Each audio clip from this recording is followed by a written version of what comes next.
start with a flea flicker to open up the night. And he connects with Galladay. Sup, everybody, and welcome to this week's episode of the Flea Flicker with Joey D and Timmy B. Joey D, how was your weekend? And, is your week off to a good start so far?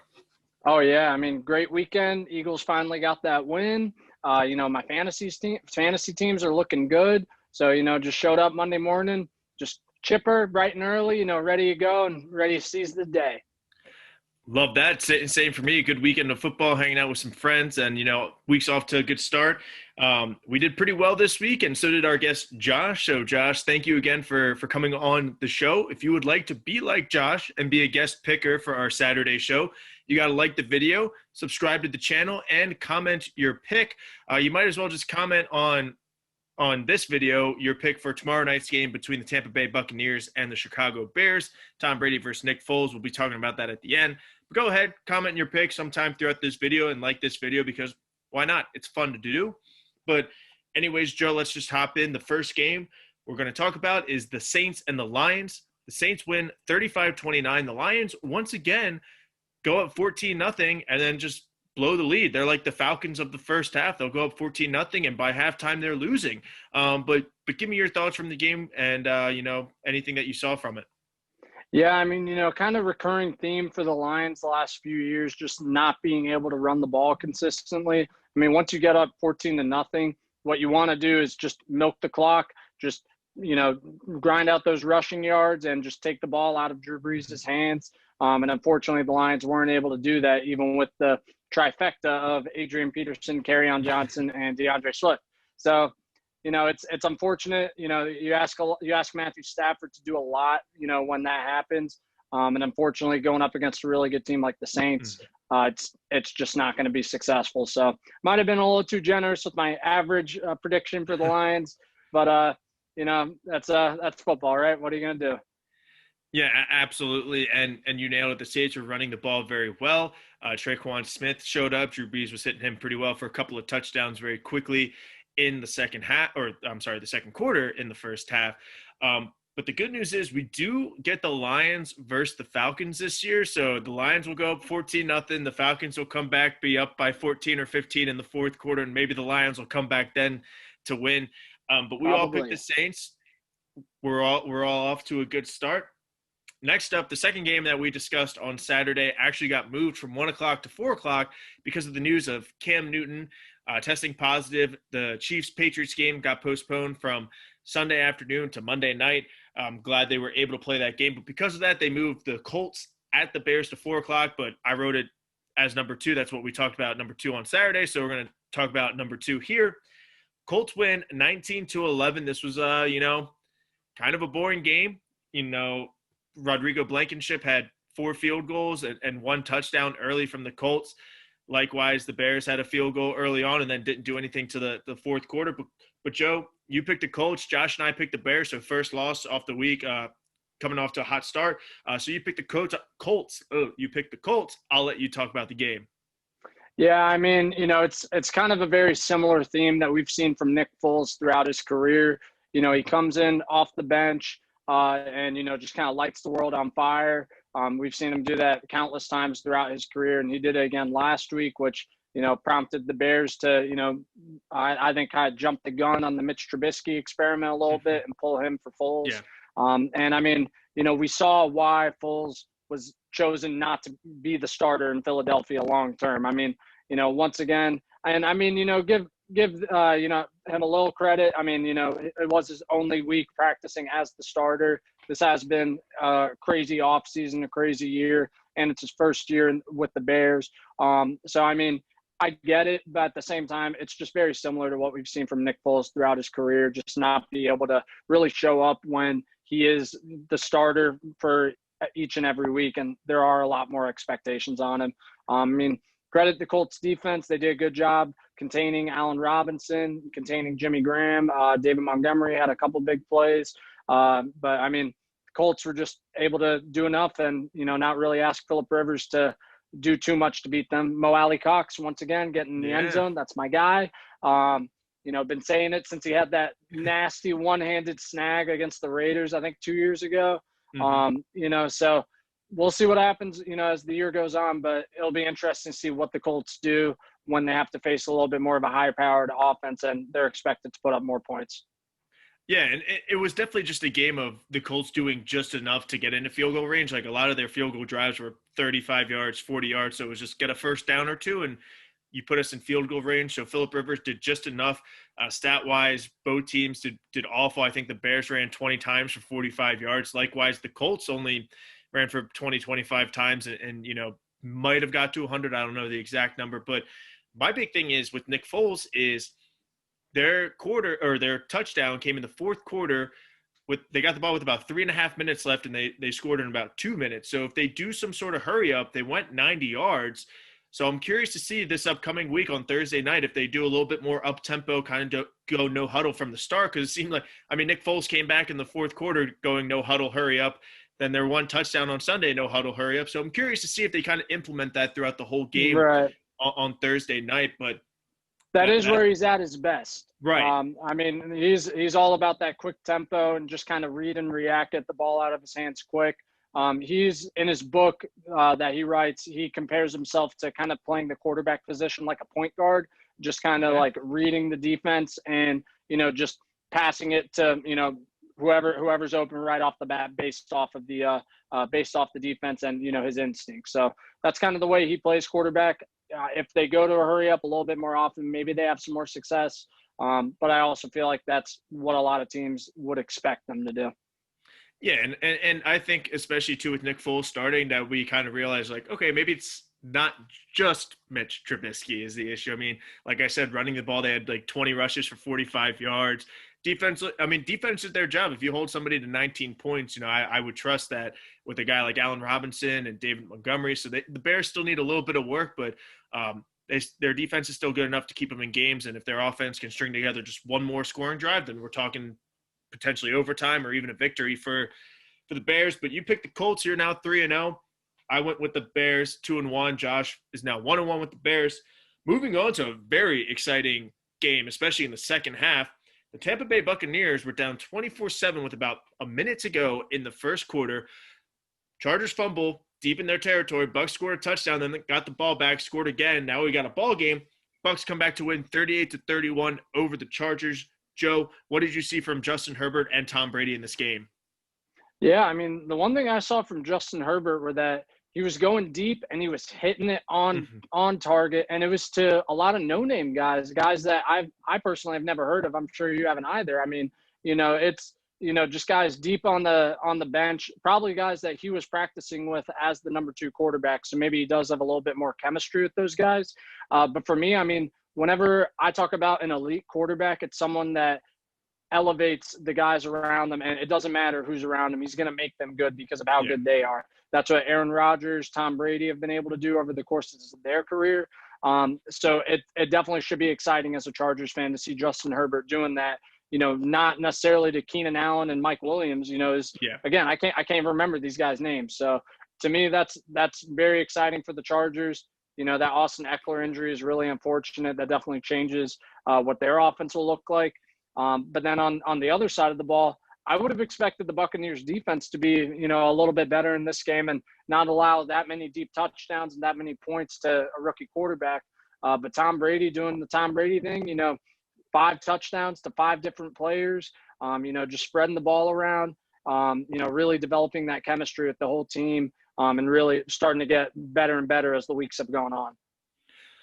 Yeah, and I think that we said that last week, and we've been saying that so far for the first 3.5, 4 weeks of the show, is that Tom Brady and the offense hasn't clicked yet. It seems like that they are clicking in the right direction. I'm not going to say they fully clicked yet.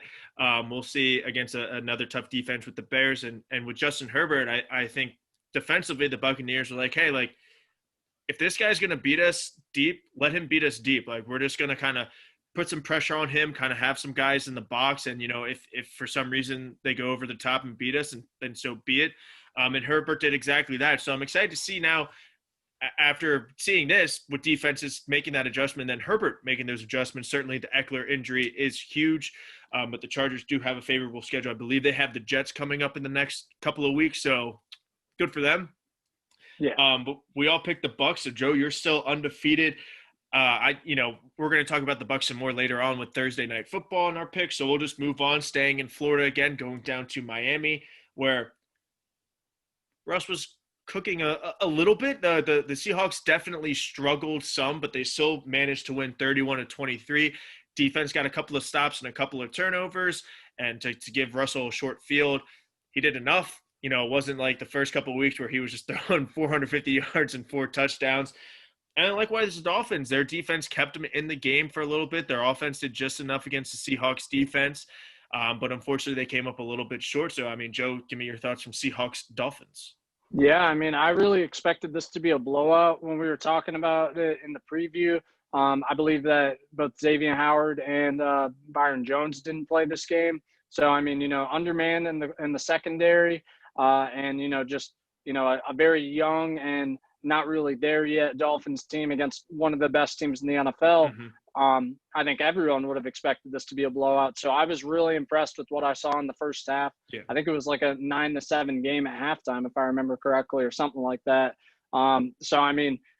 Definitely props to the Dolphins there for coming out with a great game plan to contain Russell Wilson and implementing it. He did get it together in the second half. That's what Russell Wilson does. He makes adjustments and he makes you pay.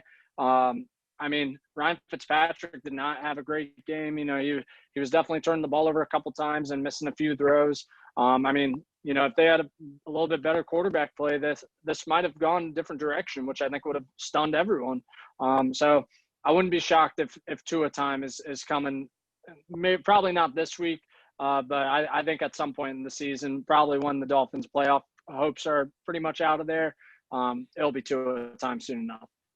Yeah, and to that point, Schefter tweeted out today that Fitzpatrick will still be the starter for their game this week. So it does seem like that is a hot topic down in Miami of when Tua is going to go in. Maybe when they play the Jets again, that would be a good first start for the NFL. Yeah. But like I said in the AFC predictions, that Miami is going to be a good team. They're going to be a competitive team. They're not going to get blown out as much as they did last year, especially with the coaching staff. So I'm liking what I see from Miami. And again, once Tua goes in and maybe another year or two, this could be a really, really good team to reckon with. And obviously Russell Wilson, one of the best quarterbacks in the game. You nailed it. Second half adjustments. He did it. So that's that. We all picked the Seahawks. So we're continuing a good winning record. Joe, you're still undefeated. And you're still going to be undefeated because the next game we're talking about, we're going purple. The Baltimore Ravens, my Baltimore Ravens, defeated the Washington football team 31-17. We did see RG3 in the game. He did throw an interception in which the Redskins did have a short field and scored a touchdown, which for some people, not going to say names, but me, had the Ravens at 14.5. That kind of ruined the spread, but we pushed 14 according to this show on Saturday.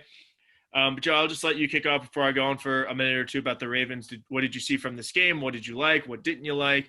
We'll let you go. Yeah, Lamar didn't have his best day passing, but running the ball with that what was it, 65-yard touchdown run? Just a 50, like just a 50. We'll be humble. Just a 50. My bad. Okay, all right, maybe not that great. But just a great touchdown run. Just shows once again what he brings to that offense, and how much it opens up the rest of the team. On the defensive side of the ball, they definitely got to Dwayne Haskins enough. How many turnovers did they force? I think just one or two. One or two. Okay. He obviously wasn't comfortable back there. Didn't really make it a closer game until, like you said, RG3 turns the ball over, gives him that short field. Man, that play at the end by Dwayne Haskins, that 4th and goal, and you just check it down 10 yards short of the goal line. Something like that, to me, that could be, just a sign in Ron Rivera, okay, maybe I got to look at someone else, at least in this upcoming draft, depending on where they pick. That just doesn't really show that grit or that awareness or, that kind of gunslinger mentality that you need out of your franchise quarterback. Yeah, absolutely. And especially with just distribution of the football, Terry McLaurin did great again. He had 7 or 8 catches for over 100 yards. Antonio Gibson had 4 catches for 75 yards. But then after that, it was, a catch here, catch there, 20 yards, 25, 15. So, although Terry McLaurin's a great receiver and Antonio Gibson's a great receiving back, it's you got to spread the ball out a little bit more. It's like we can't only just throw to Terry, can't only just throw to Antonio Gibson. So you got to spread the ball out a little bit more. But I really like what I saw, especially from the football team's defense. They did a good job, and it just happened to be a game where the Ravens were just the better team, better, scheme and everything. It wasn't a classic Ravens and Lamar game against a lesser team where it was just like touchdown, touchdown, touchdown, touchdown. Our drives were like touchdown, punt, punt, field goal, touchdown, punt, touchdown. So it wasn't a dominating game, but it just happened to be that, we put the ball in the end zone more than they did. Our defense got a couple of stops when we needed. Marlon Humphrey had another fruit punch fumble. Lamar did enough. He had a 50-yard run. And again, with our running backs, each running back, Ingram, Dobbins, and Lamar all had about 7-8 carries for 50 yards. That's our bread and butter. That's what we did enough in the passing game. Mark Andrews finally caught the football.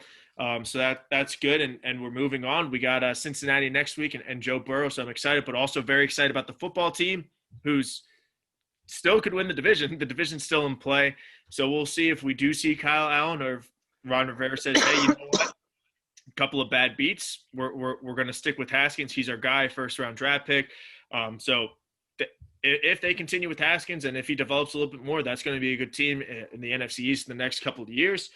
But moving on, Joe, we're staying purple again with the colors because Minnesota Vikings beat the Houston Texans 31-23, our third straight winning team with 31 points. They win 31-23.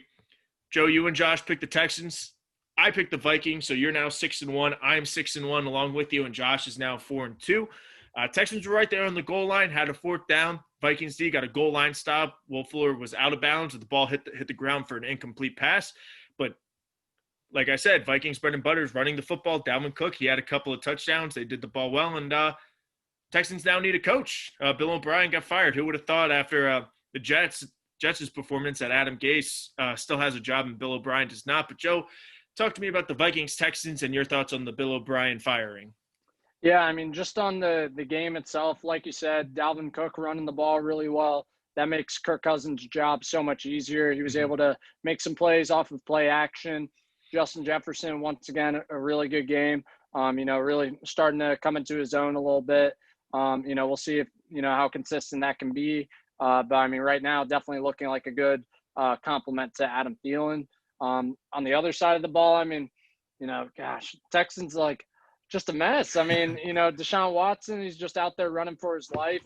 They still have not fixed the offensive line. And did Brandon Cooks do anything this game? I think he might have gotten 0. Yeah. I mean, it's like you got both of these guys on your team to make it so that you don't have a number one that teams are devoting coverage to. I mean, if one guy is covered, the other guy, or if the one guy's getting doubled or getting a lot more attention, the other guy should be able to win, or they should be, playing it kind of evenly so that, both of these guys have opportunities.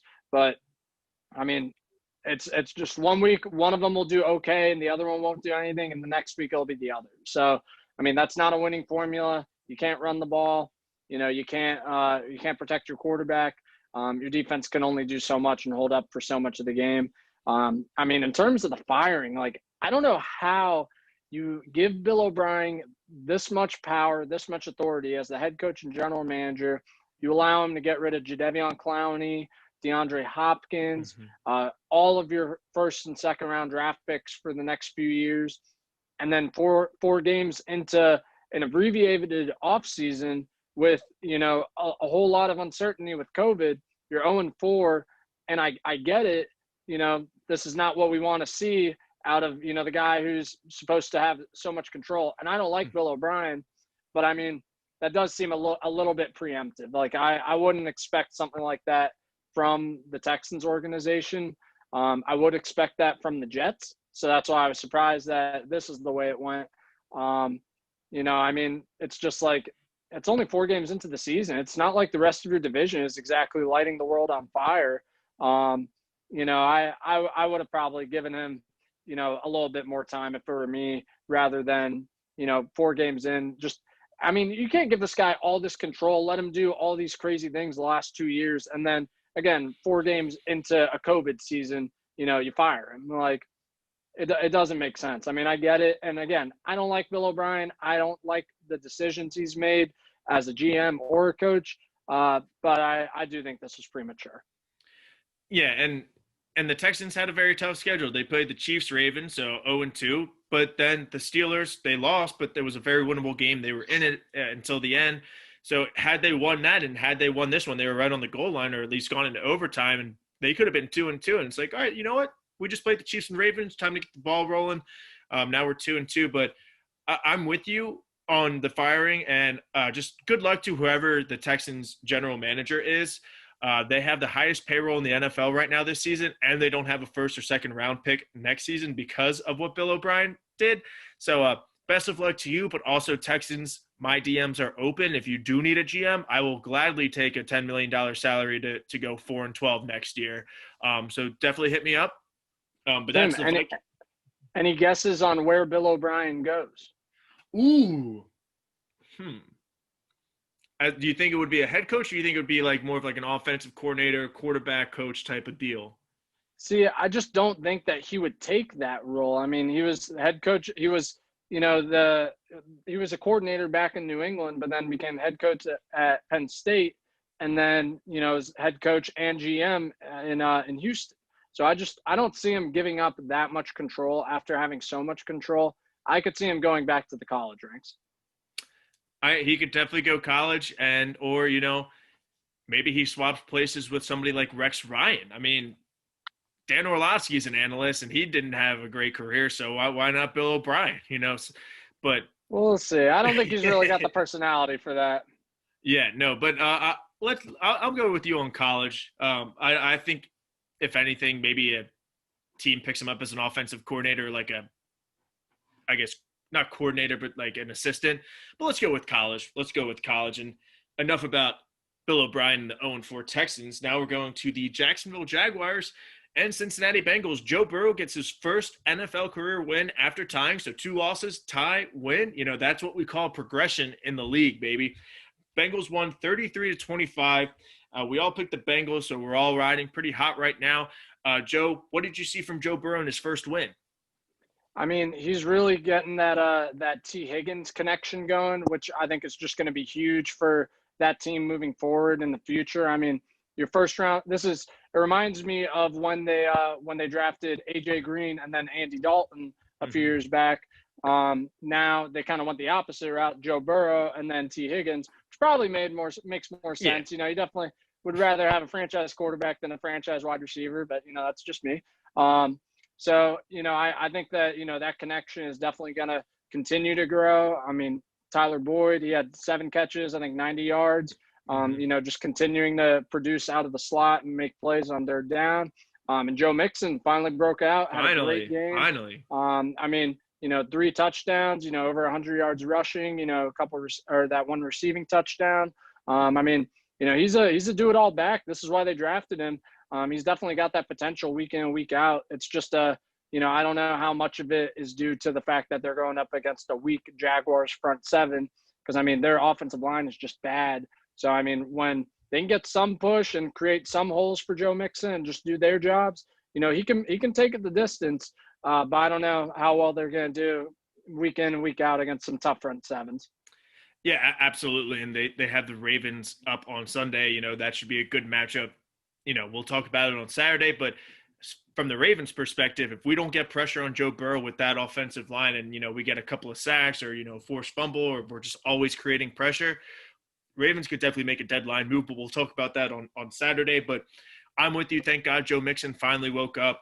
He's starting to get more involved in the offense now. I think Joe Burrow's kind of understanding too, being like, okay, like I don't have to throw 65 times. Like I got Joe Mixon, I got Gio Bernard, I got T. Higgins, I got Tyler Boyd. So that Bengals offense is really clicking, and once they get him some protection, they're going to do just as good. Gardner Minshew didn't have, one of his Minshew Mania games, but he still did pretty decent. He moved the ball, they scored some points, but Joe Burrow just a little bit better.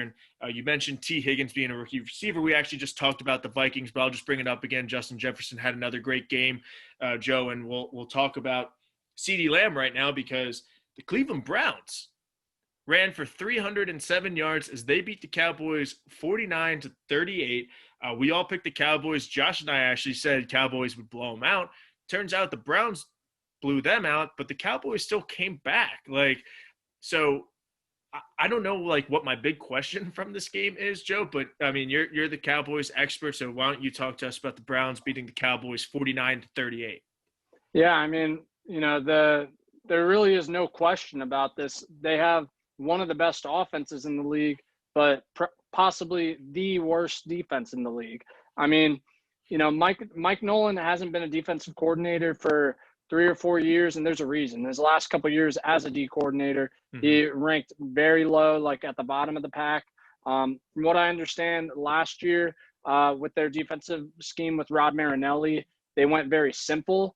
And this year now with Mike Nolan, they're going very complex. And I think, we've seen a lot of blown assignments, just busted coverages, people just not in the proper gap.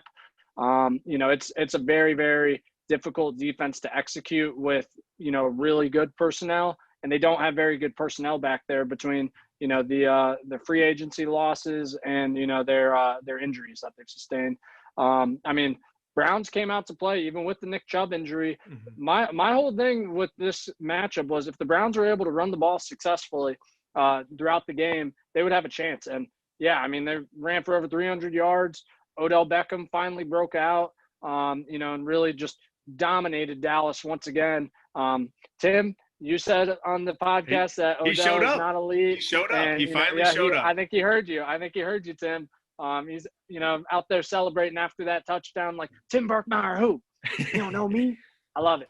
So, yeah, good to see, love to see the Cowboys lose. And I mean, if we think about it, if the Falcons just jump on an onside kick, the Cowboys are 0-4. I mean. You're right. You're right. And we both said that they wouldn't make the playoffs this year. I think I had them at 8-8. Did you have them at 8-8 as well? I think so. It might have been 9-7. I don't know. I can't find that piece of paper right now. Well, either way, we were on the Cowboys no playoffs train the entire season in our NFC predictions, and it seemed like every media outlet, over half of them had the Cowboys going and winning the Super Bowl. But did they not see how many people on the defense left in the offseason? Happens every year. And how many players that they replaced them with? Zero. They didn't do anything to that defense. They lost a bunch of players in free agency, and they didn't do anything to replace them. Now, they play the Giants this week. No Saquon, Daniel Jones, Devonta Freeman.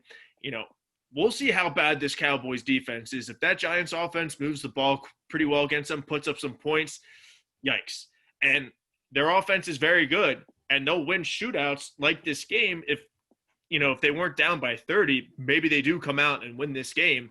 But their defense needs a lot of work. And I think Mike Nolan is also a product of, the Ray Lewis, Ed Reed effect when he was a defensive coach in Baltimore. Then he went on for head coach, D coordinator, and he's been struggling ever since he left Baltimore. Just one of those guys, like a Belichick thing too. Like once you leave Ray Lewis and Ed Reed and a defense like that, it's like, oh, okay, you're not as good as people thought you were. So Browns are 3-1. It's good for them, but Bengals, Cowboys, we'll see them when they play like a pretty decent team, but Browns, they look good. They're doing the Stefanski thing of running the ball. As a Ravens fan, 300 plus yards on that Cowboys defense lights up my eyes, but we play them in December, so we got a long ways away for that. Now moving on to the final 1:00 game, Joe, and shout out to our friend Fab for correctly predicting this in the comment section. Carolina Panthers beat the Arizona Cardinals 31-21. People are starting to ask, Joe, are the Panthers better without Christian McCaffrey? That's a good question. But anyways, so I mean, the Panthers and Cardinals too, I think my big thing from this is, are the Panthers for real, or, winning back-to-back weeks, or are the Cardinals, did we overhype the Cardinals a little bit after going 2-0? Yeah, that's my question too. I mean, I think we must have overhyped the Cardinals a little bit, because I just can't believe that Teddy Bridgewater and a first-year head coach in Matt Rule and an all-rookie defense is actually going to be successful week in and week out in their first year. It's just so hard for me to believe that. And I mean, I really thought that the Cardinals were going to be legit with Kyler, and I mean they still can, but that defense just is not really showing up. Kyler's turning the ball over a little bit more, and I mean Kenyon Drake just hasn't been able to get going at all. They can't run the ball, and when you ask Kyler Murray to throw the ball, 50 times a game or run it every time himself, then he's going to put the ball on the ground. So. I get it, but Cliff Kingsbury, he's got to figure it out. They kept going horizontal throughout the game, a lot of outs, a lot of short passes, and you got to be able to stretch the field to open those horizontal routes up, and they just didn't really take any shots. Yeah, and I think that was a big thing too with Kyler Murray. I was watching the games, obviously, when the stat line came across, it was like 13 for 20 and like 70 yards. I'm like, what kind of passes is he throwing? I mean, Right. He had under 200 yards, and I think they kind of figured out the system in Carolina with Joe Brady, and Teddy Bridgewater's not going to be the guy who's going to throw, Dak Prescott, Russell Wilson, 450 yards week in and week out, but can he throw for that 270 that he did and, control the clock, move the ball down the field for some points? Absolutely.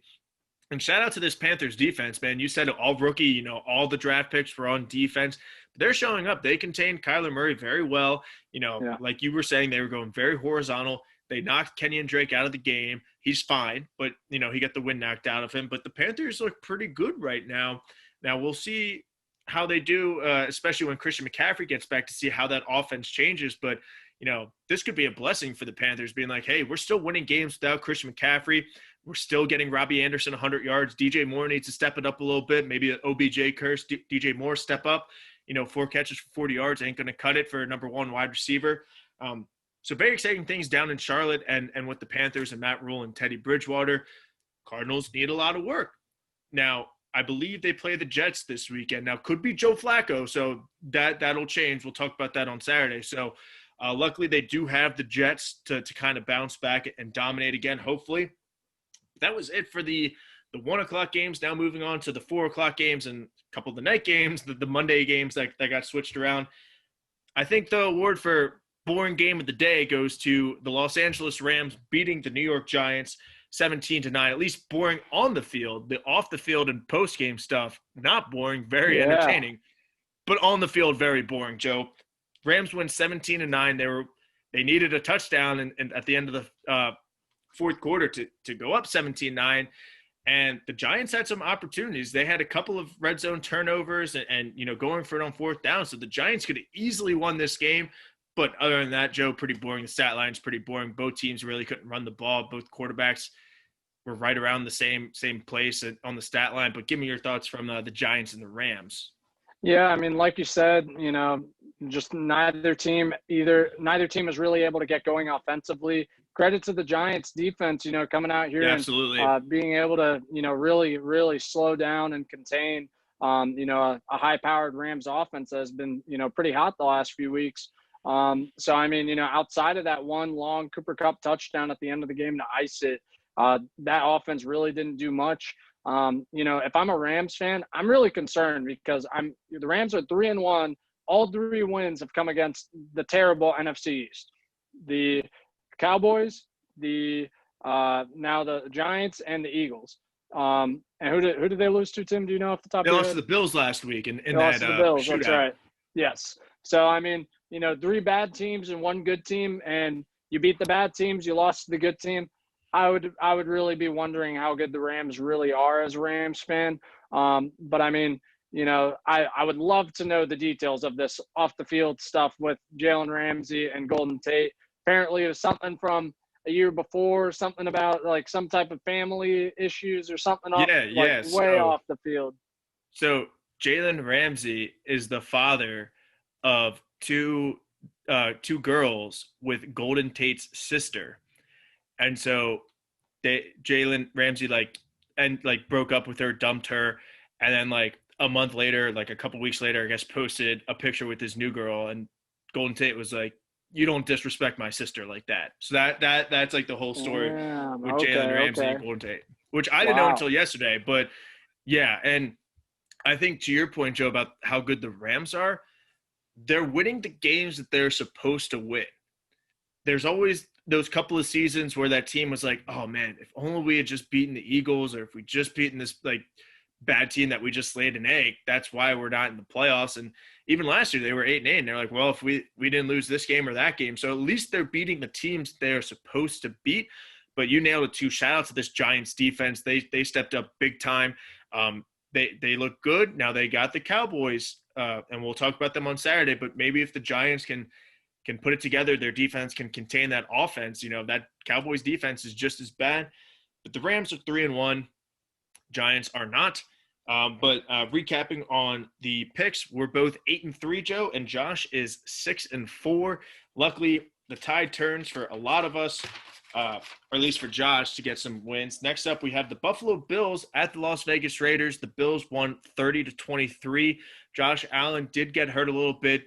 Luckily, it was with about a minute left in the second quarter, so he just hopped into the locker room, came back, did fine. Stephon Diggs over 100 yards. Joe, what did you think of the Bills and the Raiders? I mean, man, yeah, Josh Allen's just out here dealing week in, week out. I don't know if you saw that pass to John Brown at the goal line that should have been a touchdown. It was just this deep out, basically along the goal line. Mm-hmm. And, I mean, he had a spectacular diving catch where he caught it, like, over the goal line, but came down, like at the 1, and they ruled it not a touchdown. I mean, they ended up scoring on the next play, so ball don't lie. But, I mean, just an outstanding throw, Great catch. I mean, that is a big boy throw right there. And, definitely the kind of throws that I want to see Josh Allen being able to, hit accurately. I mean, especially after that first week where, he just completely whiffed on that tight end and was wide open. Then to come and make that kind of throw, I mean, wow, like that's got to get you excited as a Bills fan. They're doing it right. I mean, they got to run the ball a little bit better, but Devin Singletary is doing a lot in the passing game as well. And I mean, they're winning. They're confident right now, and that defense is playing well. The defense really shut down Josh Jacobs this game. Darren Waller did okay. I mean, outside of that, I mean, nobody really did that much for the Raiders. It seemed like they just weren't able to make those plays. Yeah, and I think Stephon Diggs could be one of the best offseason moves so far. If you take him out of the game, it was Cole Beasley, John Brown, Devin Singletary, and a couple other tight ends and all. They were all like 4 catches. Like I said with the team previously, it was all like 4 catches for 30 yards, 40 yards. So they were like, hey, like that was their problem last year. They didn't have that guy that could go for 6 for 120. They got that guy Diggs. He's doing exactly that. And now we're seeing the Bills' true identity as a team, offense and defense. Like you said, they did a good job taking out Josh Jacobs. The Raiders still moved the ball. Obviously, they scored 23 points, and they needed an onside kick recovery to still be in the game. But, I'm liking what I see with the Bills. I'm still liking what I see with the Raiders. I still think they're a couple of pieces away, but definitely take a lot of positives out of this game if I'm a Raiders fan. Be like, hey, man, we stuck into it with the Bills. If we just had an extra piece or two, got to stop here and there. Now, my big thing is, too, I believe on the play that Josh Allen got injured, he got brutally, face masked and hit and all that stuff. Not sure if they called it or not. I was at a little Sunday fun day. But, Joe, the NFL made such a big deal to start reviewing and challenging pass interference plays. My personal opinion is you should be able to challenge face mask calls that aren't called or are called that aren't face masked, or even like the unnecessary roughness hits to the head with targeting. They're getting a little bit better with that, but I think you should be able to review those as well. How many times has somebody hitting your quarterback's head or not hitting your head and it was called, and it's like, dude, like, can you not review that? Like, clearly you can see on the replay that right. They didn't hit the head or they hit the head. Exactly. Okay, so you're with me on I agree 100%. I mean, yeah. I mean, I remember one specific play last year when the Eagles played the Lions. We had a kick return, and the Lions player literally like he was running past him, grabbed his face mask and just threw him down. Like his whole head snapped back, like clearly a face mask. Like no need to review, and they didn't call it. Like they just didn't. Like how do you miss something like that, and then how is that penalty not enforced? I mean, when you let things like that happen, then I mean it just allows players to get away with it and just kind of encourages that behavior because they may or may not get called, and they know that. So I do agree they should review plays like that because I mean that's it's just more clear and obvious for that rather than a pass interference where that's a little bit more ticky tacky, a little bit more up to each individual judgment. I mean, but it's clear and obvious when somebody is face masked or hitting the head as a quarterback or below the knees or whatever. I mean, yeah, I hate those kind of rules. Yeah, and like you said, it's either you did or you didn't. It's not like pass interference being like, maybe, like, so glad we're on Right. the same page with that. Now we're moving on to the game that got moved from Sunday afternoon to Monday night, and the Patriots and Chiefs. Again, that's just how we read it, how I wrote it, not read it, how I wrote it, and how we talked about it on Saturday with Josh. We all picked the Chiefs, but I think if anything, my biggest takeaway was Bill Belichick is still the greatest coach of all time because he held Pat Mahomes in that offense to 26 points, and not to bring up had Cam Newton played, but the Chiefs defense got a couple of turnovers, that pick six to really put the game away. But Chiefs win 26-10. Joe, what were your thoughts from last night's game? Yeah, I mean, one stat I saw last night was that this is the third game in Patrick Mahomes' career where he has not had a first half touchdown, and all three have come against the Patriots. So, I mean, that just speaks to Bill Belichick and his genius as a defensive coach. I mean, that whole team was executing, but, they're just missed opportunities. I mean, on the first drive, I think Devin McCourty dropped an interception. Oh, it was right there, too. I mean, Brian Hoyer. Yeah, it was right there. Easy play. Brian Hoyer, throwing interceptions on his end, missing wide open throws. I mean, when you don't have those missed opportunities, you're going to be right there. And they were still in this game for the majority of the game because their defense was just containing Patrick Mahomes. I mean, I don't think anybody expected that from the Chiefs or from the Patriots. So, just a spectacular game plan by Bill Belichick and the Patriots. Unfortunately, it's just not enough when, you do have Brian Hoyer or Jared Stidham going up, against Patrick Mahomes, Yeah, and especially credit to the Patriots in that defense, too, for kind of being in limbo for 24 hours. Are we playing on Sunday? Are we playing on Monday? Traveling Monday morning to Kansas City, being at the hotel for like an hour before they had to go to the stadium. So credit to the Patriots for doing such a good game. We all picked the Chiefs, and now, Joe, we got this game wrong. All of us picked the 49ers. Your Eagles won 25-20. Joe, we'll let you have the floor. Tell us about the Eagles' performance Sunday night in San Fran. Yeah, I mean, love to see it. I'm all about it. Now we're in first place. Super Bowl run is back on, baby. So let's keep it going. Yeah, I mean, the biggest thing was that, number one, defense just showed up. That defensive line is starting to dominate. After, 8 sacks last week, they had 5 sacks this week. They've got 13 sacks so far in the first 4 games, which leads the NFL. They finally got turnovers after the defense went the first 3 games without forcing any turnovers. We forced 3. And I mean, they're good plays, but yeah, I mean, Nick Mullins, not a good quarterback. I was watching what Colin Cowherd was saying after this game. He was talking about how, there was some type of, like, reporters were asking Kyle Shanahan if Nick Mullins is in contention and be the starter. And he's like, no, like it's Jimmy G's job. And I mean, we saw why. I mean, he was mid-throws on the first drive. They had a wide open Kyle Juszczyk on a great play design, leaking him out of the backfield. Nobody on him. Nate Gary doesn't know what's going on once again. He just, later in the game, that interception to Ronnie McLeod in the red zone, Crevon LeBlanc forcing the fumble with his helmet, setting us up for another short field as well. And then at the end of the game, that throw to Alex Singleton, shout out Alex Singleton out of the Canadian Football League. His first time really getting a lot of snaps in the defense, and the easiest pick six that I've ever seen. I mean, he threw it right to him. Like, that could not have been, any easier than that if you're a defensive player. So you love to see that. But I mean, you're not going to be going up against Nick Mullins in the coming weeks and, be able to do that on a week in, week out basis. But, really exciting to see that D line show up against, what's supposed to be a good offensive line. I mean, Derek Barnett dominated Trent Williams a lot of that game. So that was great to watch. On the offensive side of the ball, really, really impressed with Jordan Mailata. Just having to start this game, on a basically half a week's notice. His first time ever starting out of the Australian Rugby League. First time ever starting in an NFL game, Good for and him. he was fine. Like, he did not cripple the offense in any way. He had one false start penalty on 3rd and 1, which was pretty rough. But outside of that, I didn't really see him getting blown up or allowing many sacks, or I don't think he allowed any sacks, or really missed any assignments. But yeah, so that was great to see Jordan Mailata playing well. I think you got to start Jordan Mailata the rest of the year, even when Jason Peters comes back. Jason Peters, he's been bad this year. He hasn't been playing well, and you got to see what you got with Jordan Mailata long term. This guy is 6'8", over 300 pounds, just super athletic.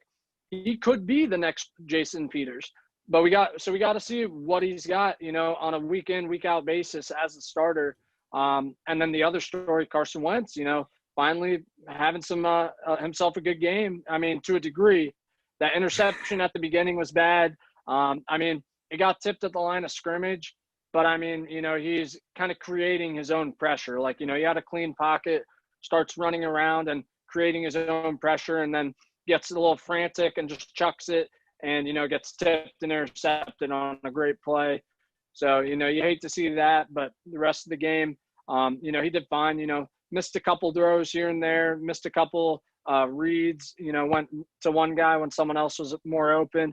But man, that touchdown to Travis Fulgham at the end of the game, like, that was, you could not throw it any better than that. So kind of on that same track at the beginning when reporters were asking the coaches about their starting quarterback.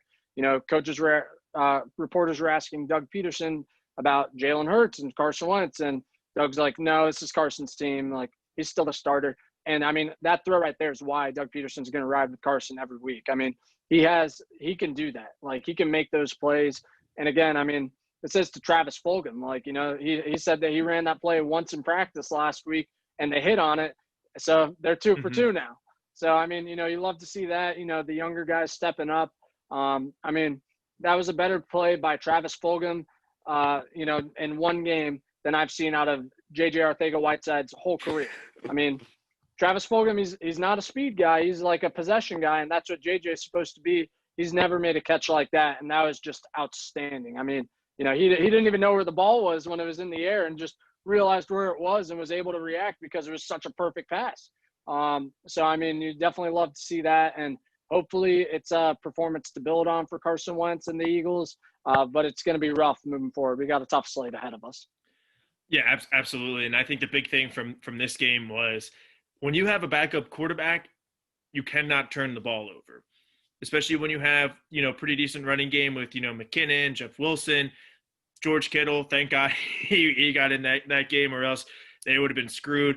But, the return of Deebo Samuel, Brandon Ayuk with that sick hurdle for the touchdown.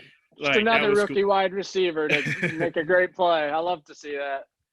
But they had a interception in the red zone kind of toward the end of the first half. They had a fumble, which led to that beautiful pass by Carson Wentz. So if the 49ers and Nick Mullins didn't turn the ball over, they win this game pretty easily. The Eagles got a lot of points off the turnovers, which credit to the Eagles. Yeah. That's what you're supposed to do when you get a turnover, interception, fumble, especially with the short field. On both times, you're already in field goal range, more or less. So that was the big thing for me. The Eagles still need a lot of work, but I like what I saw from them.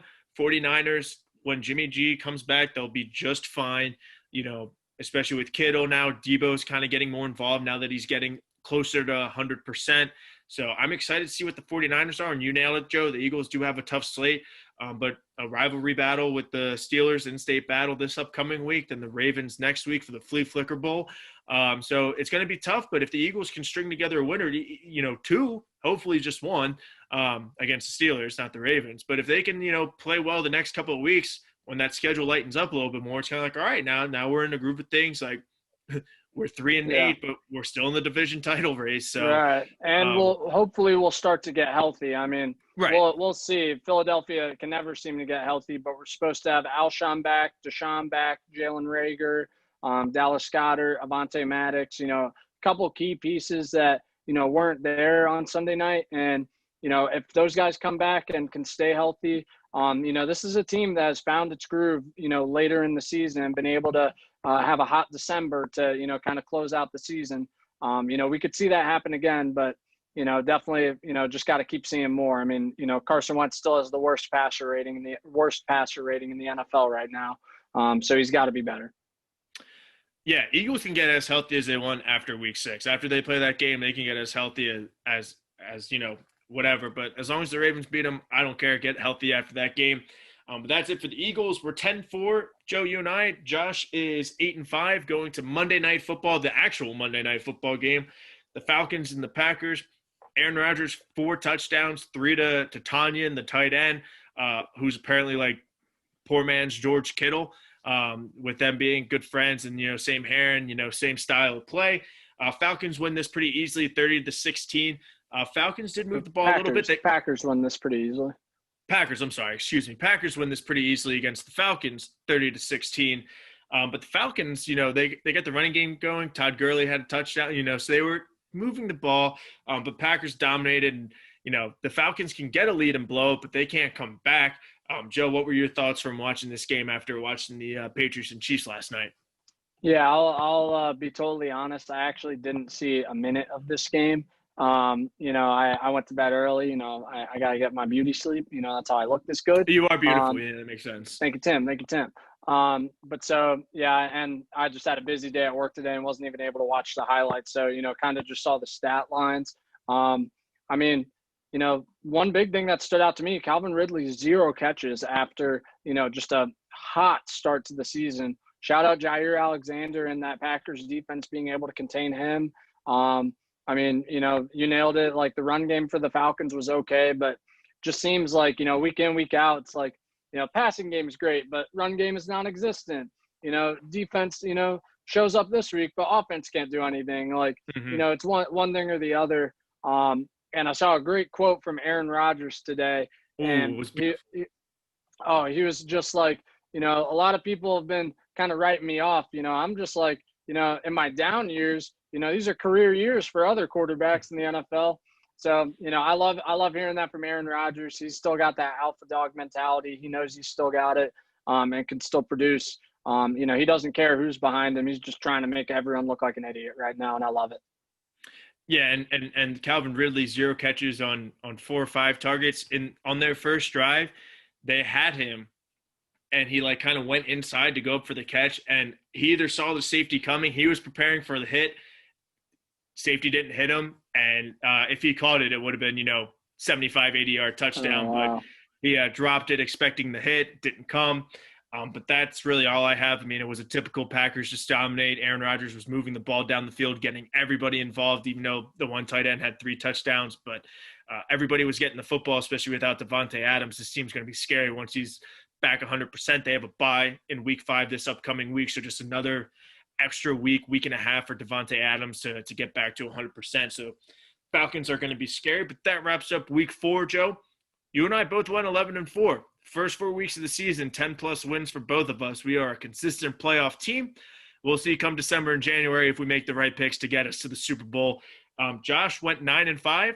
Craig the week before went 9-5-1. So the bar is set for the guest. 9-5 seems to be it. Unfortunately, we couldn't pick the Steelers and Titans, but Josh, we'll have you back on again sometime soon. But make sure you like the video, subscribe to the channel, and comment your pick. On this video for Thursday Night Football, Joe, we'll get into that right now. Tampa Bay Buccaneers and Tom Brady going to Chicago and Nick Foles. We got another Tom Brady versus Nick Foles. Buccaneers are a 4.5-point road favorite right now. The over-under is set at 44.5. Joe, give me your thoughts of this Thursday Night Football game between Tampa Bay and Chicago. Do you see this being ugly? Do you see this being not ugly? Should be good defenses and offenses that, aside from the Bucs last game, haven't really clicked this year. Give me your thoughts and give me your pick. Yeah, I'm intrigued to see what happens this game, because this kind of feels like one of those scenarios where Nick Foles could go off. Just after having a dud last week, and people writing him off this week, and it's Tom Brady again. It's the Buccaneers, who are off to a great start. I wouldn't be shocked to see Nick Foles just kind of, come out firing and, just have this be a high scoring game and, blow that over out of the water. I wouldn't be shocked at all because, like I said, I mean, the Buccaneers defense for a team that, has high expectations as a defense, they just have not really been performing and, really showing up. So I wouldn't be shocked to see this, the Bears put up a little bit more points and, force the Buccaneers to, also have to, throw a lot more and score a lot more points as well. So, I mean, we'll see, but, it's two defenses that I think people are normally good, but I could see having a bad game.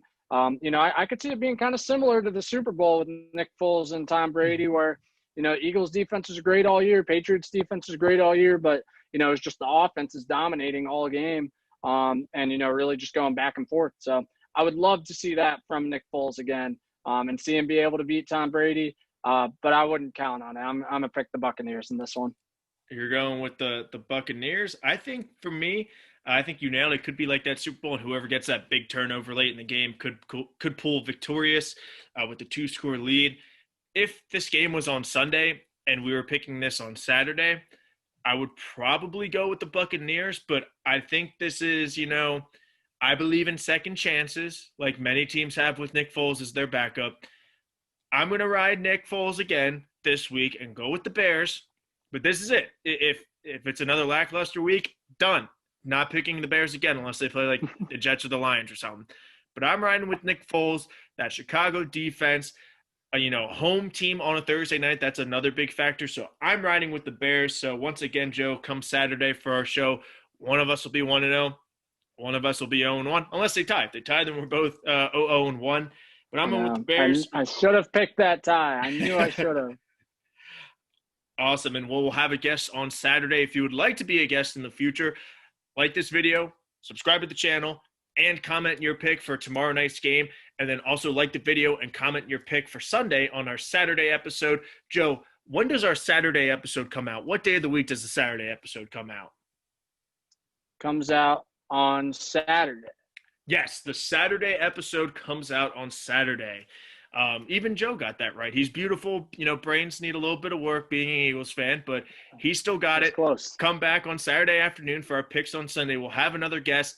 But that's it for this episode. Joe, any final thoughts from week 4? What you're looking forward to this week? Somebody going to get fired again? What are you expecting? Yeah, I mean, I think that's really a like what to look out for. I mean, Falcons are still 0-4, Jets are 0-4. I could see both of those teams, kind of feeling like, oh, well, Texans just fired their coach. Like they've now got a little bit of a head start on the head coach search, and kind of make them feel like they need to pull the trigger as well. It's just such a weird year to do that, I feel like. But yeah, I mean, it's the NFL. I mean, it's stands for not for long. So if you're not succeeding, you're not going to be in that head coach position for long. So yeah, I mean, hopefully no more positive tests for COVID, and that, everyone's able to play all right. So yeah, we'll see. It should be a fun week. Yeah, we got some fun games this week, so definitely come back on Saturday to choose for us to choose. Come back on Saturday and watch us. Joe, final words are great as always, and that'll do it for me. I'm all good. Everybody, enjoy the rest of your day. Enjoy Thursday Night Football, and we'll see you on Saturday.